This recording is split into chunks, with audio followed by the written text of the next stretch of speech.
Well, it's been a while. I think I've last few videos have started off that way, but it's been quite a while since the last video. I mean, dude, we've had holidays and New Year. We're in 2025, and yeah, I'll cover what's been going on here in just a moment. But the main topic of this video is on the aerodynamic side, specifically with the winged sprint car, because there's actually quite a few people who don't fully understand how the wing works and, more importantly, how it affects the car. And in this video, I'm going to break it all down for you so you understand the massive difference between wing angle and wing position, and not only what it's doing to the feel of the car, but the actual mechanics of the car, so you know how to compensate for that, because it only takes a couple of little tweaks to make the car feel like it's not working to feeling great. So we're going to cover all of that next.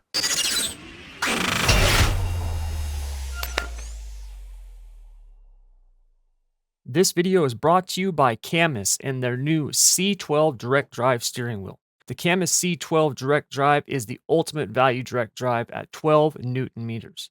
The most compact 12 Newton meter wheel on the market. It uses an external rotor design, resulting in lower moment of inertia, which makes the force feedback stronger, more detailed, and more responsive. With a smaller design and a bigger experience, the CAMMUS C12 has a multifunctional display, 7 encoders, and 14 mappable buttons. Also, the CAMMUS C12 steering wheel can be interchanged with any standard 6x70 millimeter steering wheel pattern. The CAMMUS C12 can be used for a multitude of sim racing titles out there, including ACC, American Truck Simulator, F122, iRacing, and more. Learn more about the CAMMUS C12 and how you can get yours today by clicking the link down in the description below. What's up, everybody? Thomas Brennan here. Thank you very much, as always, for joining me. And like I said, we're going to be diving into the aero side of the winged sprint cars. I got another one of these videos that'll be coming up here relatively soon, here in the next probably week, on the dirt late models, because that's another one I get asked quite a bit about when it comes to the aero side. But I wanted to cover the sprint cars first. Now, before we dive into that, just kind of some house cleaning stuff, what's been going on, and there, you guys, there should be timestamps down below, so if you don't care about what's been going on, you can jump right to the video, the topic of the video, the aero stuff. But over the last few months, there's been a ton of stuff happening in my personal life, also a ton of stuff happening in SSR, our league NARC, and ESRN. You guys have probably seen all the stuff that's been changing. We have a ton of stuff lined up already for 2026. Really big changes coming in 2026. I will talk more about that in a couple of months when we get to it. Just know that there's a lot of stuff happening, and there's going to be a really big announcement that I'll be making in a few months. And yeah, so just keep an eye out for all that. But there's just been a ton going on. If you've noticed, those of you who follow the podcast that I had been doing, I stopped doing that. I have not been involved as much with just oval racing in general. These last few months, my son and I started doing motocross, and I'm actually racing motocross with him, and I love it. I grew up riding dirt bikes. I've always loved it. Never did motocross. Always, got into the outlaw karts and went that path. But even now, at 40 years old, how old am I? 41 years old. At 41 years old, I can do it, and I love it. It's a ton of fun. So I've been doing that. Haven't really been, I still follow dirt racing, obviously. Still love that, but been doing a lot more of that. Just, NASCAR. I just done with it. I gave it another shot, and whatever. I mean, this last week's Daytona 500, you noticed what it's become. It's a clown show. So it's sad to say, but that's kind of where I've been at with that. So I've had a bunch of people ask me about the podcast. That was why.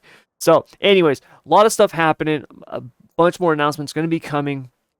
I've been the entire time, I've been working a ton of hours, still working, 100 hours a week, and, got this plus the glass business. We're looking to expand the glass business right now.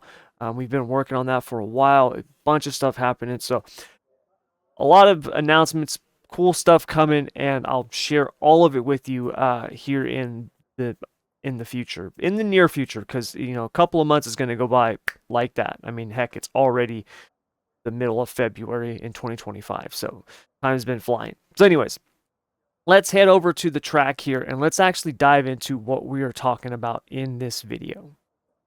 All right, so I want to cover the aerodynamics of the winged sprint cars. Now, this is really going to apply mostly to the 360 and the 410. The 305, basically, what you want to do with that is you want to have the wing flat and as far forward as you can possibly get it. I mean, if the track's like super slick, then you're going to move it back a click, maybe two. But other than that, the wing is just kind of slowing that car down. It provides some downforce, but for the most part, it's just kind of slowing it down. In 360 and the 410, this is where you're actually starting to see the downforce have an effect. And not only have an effect, but have an effect that is noticeable and like that you can manipulate. So what am I talking about? When we look at the wing of the car, okay, and if I go here to this right here, when we look at the wing of this thing, what's happening here is when these cars go into a corner, all right, specifically when you're turning left, they're doing what we call winging over, right? The car's getting winged over, which essentially means you're just setting the car in the corner, right? It's the easiest way to look at it. These things are designed to turn left. That is it. They are designed to be on throttle, turning left. All right, simple.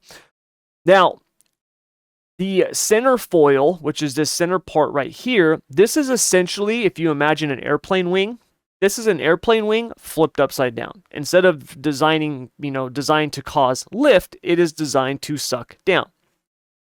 And although this has a effect on your forward drive, right, the going straight aspect, the straightaway speed, what really turns these things is this big ass panel right here. Okay, so when you turn, this is what's really catching the air and pinning that left rear and driving the car around. Yes, a wicker bill has an effect. Yes, the center foil has an effect. Yes, this panel over here has an effect. But really, when you're turning this thing, this sideboard is really what's doing the most.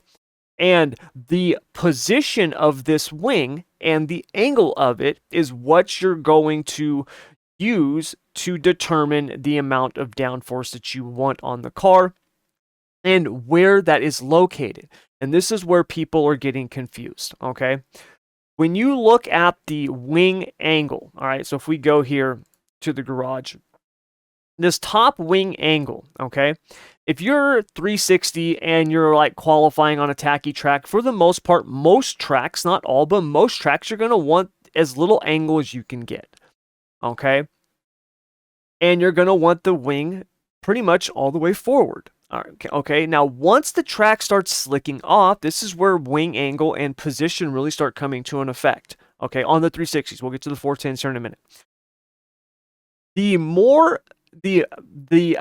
higher the angle, all right, what it's going to do is it's going to provide more downforce, but it's going to have that downforce centered over the car. So if we look at the car here, just from its side, all right, if I pull this up and we look at this here, okay, the greater the angle, the more the downforce is going to be centered over the car, all right?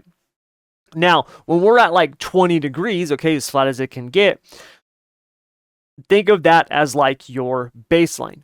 But when you start increasing that angle or moving it back, this is where we can see significant changes, and they are significant. Look at the position and the angle like this. The greater the angle, the more you are going to stick the left rear. Okay, so more angle, more dynamic load on the left rear. The more you move the wing back, the more you are going to stick the right rear. Okay, and it's a significant change. So for example, if we look at this, I did some laps here and pull up some data. Okay, so let's look at the colored line, the colored lines here. Let's go to our ride heights first to kind of illustrate this. The colored lines is 20 degrees and all the way forward, okay? The white lines, and then we can go to the garage here just to see this, the white lines is 20 degrees and the wing moved back notch 5, okay, which is essentially halfway back. We can go from 0 to 10. When you look at this, you can see that the ride heights have a pretty significant change, specifically on the right rear. So if you look at here in the corner, okay, so if we look at turn, the way that this is, it says turn 1, but essentially it's the entire corner, turn 1 and turn 2. The average ride height on the right rear, just by moving the wing back 5 clicks, goes from 4.6 inches to 4.0 inches. Okay, that's more than a half an inch. A half an inch of dynamic ride height, I know that doesn't sound like much, is huge on a race car. That's huge, because when you are looking at a half an inch of dynamic ride height, that's massive in terms of load. Think about the load of the torsion bar and the tire, all that stuff. So if we were to look at our dynamic loads, that's traction, if we were to look at our dynamic right rear loads in the corner, wing 20 degrees all the way forward, our average right rear load through that corner, 507 pounds of force. Keep in mind, this is the way that I calculate it. Even though I've been saying this for years, I already know I'm going to get messages from people saying, how do you know the numbers aren't right? I don't. I look for the change, okay? When the wing is 20 degrees and -5, 797 pounds, okay? It's almost a 300-pound difference just by moving the wing back 5 clicks. Now, yes, it does increase the load on the left rear as well when you move the wing back, but not as much as it increases it on the right rear. To illustrate that, let's make our colored lines here the wing at 25 degrees and then all the way forward. Once again, our right rear load through the corner, 799, call it 800. Our right rear with the wing 20 and -5. Our wing at 25 and all the way forward, 706. So we increased the right rear some, but not as much as we did when we just moved it back. Now, the left rear, we increased that a ton because now it's got more left rear load with the wing at 25 than it does at 20 and moved back, which the left rear is now at 1312 and the right rear is at 1287. So if you compare that to where it was at 20 degrees, that thing went up 300 pounds of force on the left rear. Went up on the right rear too, but went up way more on the left rear. So when you are looking at your car, at your setup, this is something that you want to take into consideration, especially when you were going from like the heat race to the feature. Because this is where I see a lot of people, they make mistakes with their setups. What they'll do is they'll increase the wing angle, right? They'll increase the position, and then they'll do a bunch of other stuff like, move the wheel spacing in on the right rear, move it out on the left rear, change the shocks, soften the bars, all this stuff. And now you go out there and the car, it's completely different. And I talked about this before in the video that I did on, don't tighten your car up as much as you think you should in the feature setups because you want to be able to still drive and maneuver the car. It's the same thing, okay? And this is very much like real life. Understand, in real life, when you are out there in qualifying and you're just on throttle, hammered down, just holding it wide open and using the brake to turn the thing, that setup on the car is so different compared to what you've got in the race. Now, in real life, they've got dirty air. We don't have dirty air on the sim in dirt, but we do have the effect of when there's cars in front of us, we can't drive the car as hard as we need to a lot of times, right? What are you doing if you're running the high line and you got a car in front of you that you're faster than, right? If you're trying to build a run, what are you doing? You're having to back up your entry, or you're having to try to let off early and then cut down, or you're backing off early so you can get a run through the corner and then throw a slider, right? You're not running it as hard as you want. You have to be able to have that maneuverability in the car. This is why it's so important to be able to move the wing forward and back in a race, because there might be times where you go out there at the start of the race, move the wing back, and then all of a sudden the track is changing, but you've dropped back a couple of spots. Maybe you got spun out. Now you're at the back of the pack, and you got to move that wing forward to get the damn thing to turn because you can't drive it as hard because you got 15 people in front of you. So playing this out or knowing how this could play out is really, really important. Just increasing your angle, keeping it all the way forward and being like, we're good. That could work. It could. But it could also not work, especially if you find yourself in a situation, like I said, where you're now at the back of the pack, something has happened, or you got a bunch of guys in front of you that you're trying to get around and you're faster than. Okay? There's nothing wrong with, hey, let's just, instead of going from 0 to 27 degrees, how about we go to 24 degrees and then maybe we'll move it back a notch or two. Balance out the car. And when you do that, the way that you want to balance out the car is with the chassis, which is really, really important. Okay?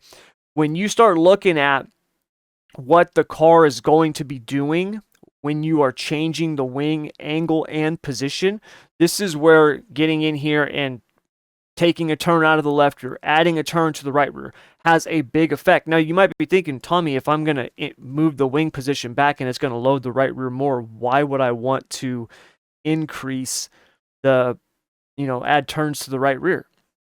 Well, you might not want to do that. You might want to actually take a turn out of the right rear because of the load. Or you might actually want to raise it back up so it doesn't drop down as much and then change the right rear on the left front. Maybe drop the left front down a half a turn to help put the tilt back in the car. There's a ton of things that you can do with it. The main thing that you need to understand is that those options provide very different platforms, and those different platforms feel very different in the car. Go out on a tacky track, run 20 degrees all the way forward, and then put it at 25 degrees all the way forward, and then put it at 20 degrees and move it back to -5.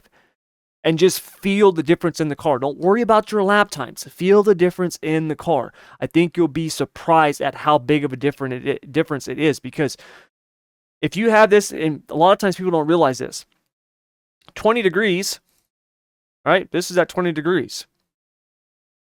This is 25 degrees. Don't really see much of a difference in the angle of the wing, right? This is 20 degrees and back. And you can see here, that's where we're really starting to change the angle of the wing. Now, that's just visually, but still, that's going to have an effect, okay? And that's what a lot of people see a lot of times is that, oh, well, they've increased their angle. Actually, no, they didn't increase the angle. They just moved it back. And you'll notice that moving it back here, you've got this set, which definitely has an effect too, because the front wing has a big effect on the top wing. Let's take a look at that next.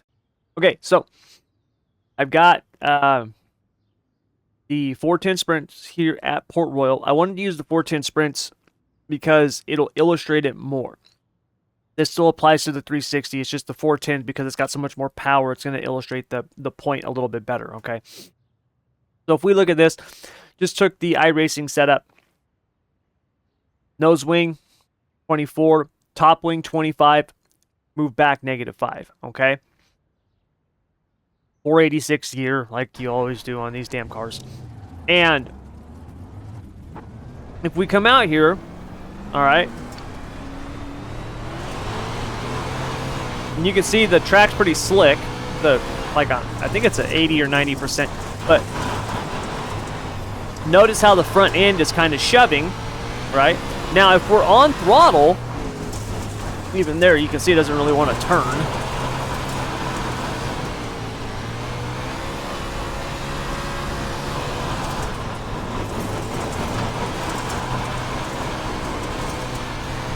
Like up top here is not too bad, right? A little bumpy, but we can make it work, right? I don't have, the front end is definitely not very connected to the track. You can see right there, any move of the wheel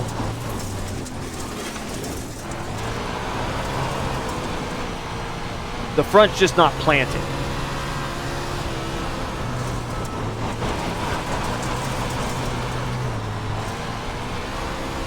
Now, up top, it's not too bad. Now, if we go to the bottom,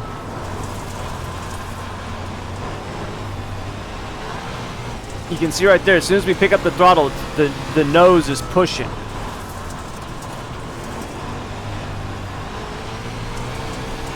Like I'm turning to the left and the thing's just pushing. And that is because of the wing, right? We've got more wing angle in it, but we've also got it back. And this is something that happens to people in the feature. As the race goes on, they start moving the wing back, and the car gets worse and worse. Now, if I move it forward a couple of clicks, it's definitely better. But now we'd have to see what our drive is. You can see right now they're moving it forward a couple of clicks on the bottom. Like, that's pretty much perfect right there. I can control it all the way through the corner with the throttle. That was my fastest lap of the session. Right, so you can see just a couple of clicks will shift the balance incredibly. Okay, now, what if we want to have that wing, though, start further back? How can we compensate for that? Well, what we do is put the nose wing to 30. Okay, we put the top wing back to -5, put the nose wing to 30, and now we'll be able to drive the car just like we were when we moved that wing back forward. Okay, and this is really important. If you are somebody who likes to move this wing back a lot when the track slicks off, then I recommend putting the nose wing to 30.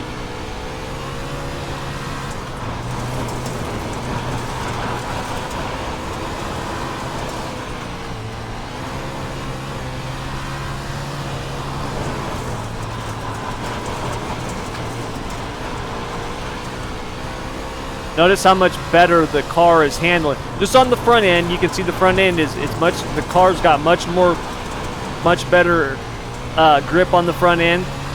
I turn the wheel, the car actually goes there. Now keep in mind, we don't really drive the car with the steering wheel, okay? The steering wheel is just really to guide the car.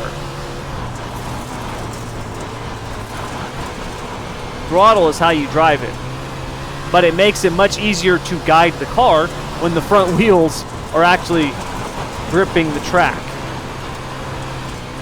Now what about on the bottom, right? Much easier.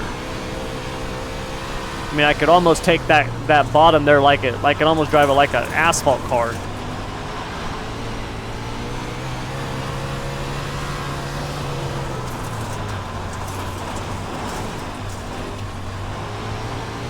See that? Much easier.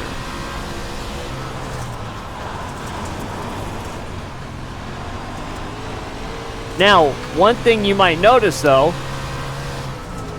and this is something that I'm noticing driving the car, and I can feel this in my pedals, is the fact that my rear grip seems to have been compensated a little bit. So even though I just increased the nose wing angle, because we are pinning the nose, we're now losing some drive on the rear end. Okay, so if we look at it, yeah, you can see here on our wheel spin and our traction, our white is a little bit less than the colored lines, which is nose wing at 24. The reason for that is because of the fact that since we've got the nose a little bit more pinned, we're taking a little bit off of the rear. So this is something you want to compensate for. And you can compensate for this pretty easily, actually. You can stiffen up the bump on the front shocks. One click is more than enough. You can stiffen up the front bars. A lot of times just going to a 10 1/4 left front bar can have a huge effect, because you're still going to get the downforce, but instead of the nose pushing down as much, right, it's just going to load the tires more as opposed to dropping the front end. You could also raise the front end, like literally a half a turn, 3/4 of a turn, big effect. Like, it'll have a huge effect, as I'll show you right here.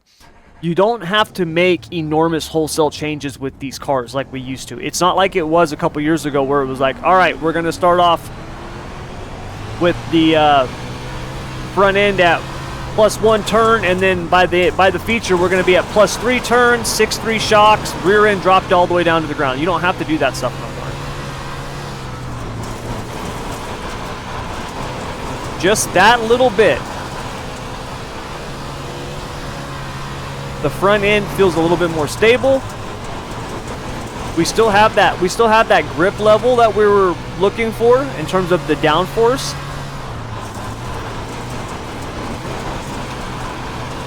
But the front end doesn't feel as pinned as it did before.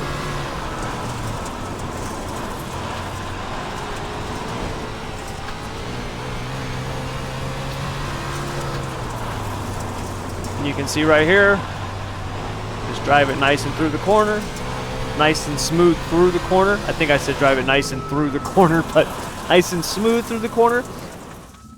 And all it was, a couple little adjustments, okay? So when it comes to your wing, all right, both the nose wing and the top wing, okay? Top wing. The further back you move it, the more it's going to load the right rear. Yes, it loads the left, but the more it's going to load the right. So think about back, right rear, angle, more angle, left rear, okay? Remember, with any race car, especially on dirt, any dirt car, left rear gives you dig, gives you the drive. Right rear turns you, okay? And when we think about turning you, what we want to think about it is in terms of the wheel being hooked up and turning you through the corner. That's what you're going to be on and off throttle. That's why you will see these guys basically in the wing sprint cars in real life, just sticking the left rear, and then they're just, boom, the car just like that because they're on throttle so much, the right rear is so hooked up, it's turning him, okay? So when you are adapting or changing your setup through the race, think about how the car feels for you when it's slicked off in the feature and how you want it to feel. If you're somebody who's like, dude, I like the rear end to just be completely locked down and I want to be on throttle, just cranking the wheel left, well, then you might want to have your wing flatter and further back. Whereas someone like myself, where it's like, hey, man, I want to be able to, work the throttle, but I'm also using the brake to wing it over and get it to turn. For me, I want some more angle and move back, but not move back as far as somebody who might like it to just be locked down. And then as you do that, increase this nose wing. I find on the nose wing, for me, if I start it off at 20 and forward, usually I'm going to have my nose wing at either 22 or 24, okay? Once I move this back to like 20, or move the angle to like 24 and maybe like -2, then I'll go to like 26 for the 360. I should have said that too, for the 360. On the 410, I would go to like 28 or 30, okay? And then once I get to, on like the 360, once I get to like 27, I'm going to 30, okay? Because it's just, that's so much downforce. It locks the rear end down so much. You want to make sure that you get the front locked down too. All right, so play around with it some. There are some people who are like, dude, I run 30 all the time. And then there's some people in SSR, people on the SSR team where they're like, dude, I don't care how much top wing angle I've got and how far back it is. I like my nose wing at 22. Like, it's just like, I don't like my nose wing to have any angle in it at all. So play around with it, get a feel for it. And then once you've got a feel for that, then you can start looking at, hey man, doing a couple little turns here to the torsion bars, turn in, turn out, playing with the shocks. All of that will have an effect. And do small changes. Don't look at these big home run swings where it's like, all right, well, I increased my wing angle 2 degrees, so I'm going to go 2 turns up on the front end. Don't do that, because those will have huge effects on the way the car feels, especially when the track slicks off and you get later on in the race and you're burning off fuel. That's when you're really going to start noticing this stuff. And that's where a lot of people, I'm getting messages from people where they're saying, hey man, the car, I built this setup at Fairbury, at Lincoln, at Charlotte, wherever it is. Halfway through the main, the car's been feeling good, and then the second half of the main, it like really falls off, and I can't get forward drive, and I move the wing back, and then it doesn't want to turn. I don't know what's going on. Well, a lot of times is people are testing it, and they're just testing it 10 laps. They're going out, they're looking at their lap time, they're like, oh, this is fast, and then they just keep it. And you can't do that. You have to be able to race the thing. You got to get out there and race it. And although I don't know when it will happen, I imagine eventually we will see dirty air on the dirt side, at least in the wing sprint cars and the late models, because it's so prevalent in real life. And if iRacing wants to be this, super realistic sim, I imagine it's coming. I don't know when, right? It could be 5 years from now, but I imagine it will be here at some point.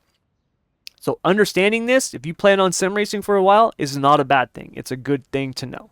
All right. So get out there, play around with it, and see what you can come up with. All right, you guys. So that's gonna do it. Thank you very much as always for joining me. I hope this helped you. Like I said, I've got one that I'm going to be doing also on the late models where we'll talk about the aerodynamics of it. Believe it or not, it's actually a little bit simpler on those cars because they're just kind of want to have the most aero you can get with those things. There's very few situations where you don't want it. Pro late model, obviously there's some more, but like super late models, you just want get aero, get the downforce. But we'll talk about that later.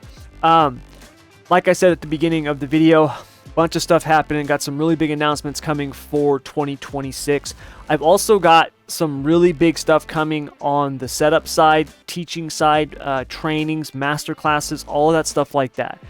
Anybody who has ever wanted to learn how to build your own setups, whether it's for the sprint cars, late models, NASCAR, whatever, you're interested in Motec, you want to learn telemetry, all of that stuff. I have really big announcements coming on that stuff here in the next couple of months, and we're going to be doing a ton of that stuff, and I'm going to be teaching basically everything I know. So make sure you stick around for that, because if you've ever wanted to learn that stuff, it's coming. It's gonna be here, and I'm gonna be opening up the book, showing you guys all the secrets. Although I don't have too many secrets because I kind of show everybody everything anyways. But anyways, I'm gonna be teaching all that stuff. So make sure you are subscribed to this channel for that. Also, head over to ESRN, Esports Racing Network, and subscribe to that channel, because I'm going to actually be posting some stuff on that channel as well in the future. So you want to make sure that you are subscribed to that channel as well, because some of the setup stuff that I'm going to be doing, especially on the dirt side, is going to be on ESRN. So make sure you are subscribed to that channel, okay? But you guys, thank you very much as always for joining me. Like I said, I'm very sorry about the layoff of time that we had here. We will, like I said, things will be picking up here hopefully over the next few months. And like I said, big announcements coming about 2026. So make sure you are subscribed and notified to catch those. But that'll do it. Thank you very much as always for joining me. I really appreciate every one of you who watch these videos and is subscribed to this channel. It does mean a ton to me, and I'll never be able to thank you guys enough. So I just want to say thank you. I really appreciate it. And until next time, as always, I want to wish you good luck, good racing.